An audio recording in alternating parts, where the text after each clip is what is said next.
ko jako akawuwo. And what are the activities on that day?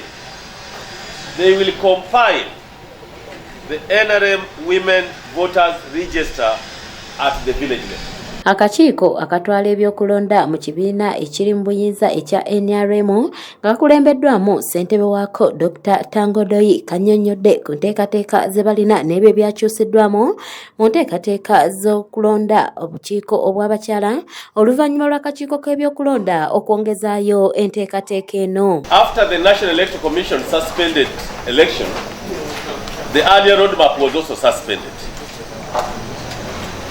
We have now come up with a new roadmap for the Women Council Committee elections for NRM flag bearers. The NRM Village Women Baraza will take place throughout the country. On 14th July, that is Thursday, next week, the NRM Village Baraza for NRM women will take place. And what are the activities on that day? They will compile the NRM Women Voters Register at the village level.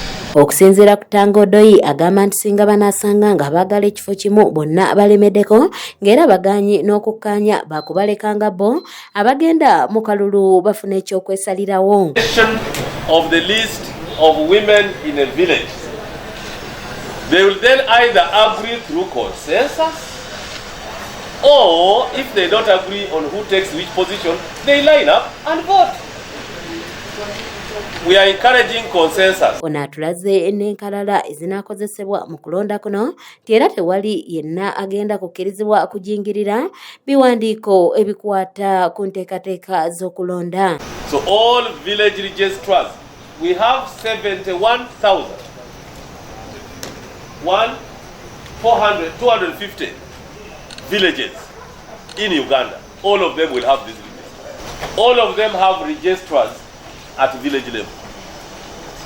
All of them at parish level have parish registrars. At sub-county we have sub-county registrars. All registrars in the village will use these registers, not any notebook. And I can tell you, anyone who scampers that these are the members and uses a fake book which is not authorized by us, that election will be nullified. Ono agamba nti ng'ennaku z'omwezi 15 omwezi guno bakutabaganya abo bonna abaana ababeetaaga ekifo nga bawerako olwo ng'ennaku z'omwezi 16 basindika amannya gaabo abaana abakwatira bendera eri akakiiko k'ebyokulonda. Friday 15th July we shall have conflict resolution, and on 16th July up to 20th we shall be endorsing the candidates ready to forward to the National Electoral Commission. The detailed roadmap will be given to all of you. Note, on the polling day, all NRM women present shall be registered, like I've said.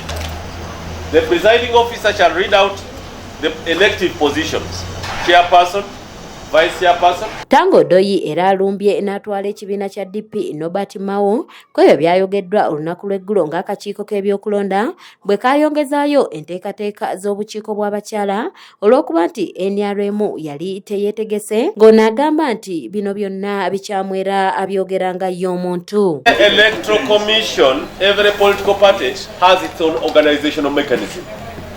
With us, since the other Electoral Commission, the big one, has no money, and with us we have our small money, we have chosen to do election at a level where our money stops. Our money, by the way, may not even take us to the parish level. It may only cater for village level. But if we get more money, so be it. And since we set the example, let the other parties follow us. In a game park, there's a giraffe. Matias Sekanjako yakusakidde eggulire lino ku lwa ABS Television.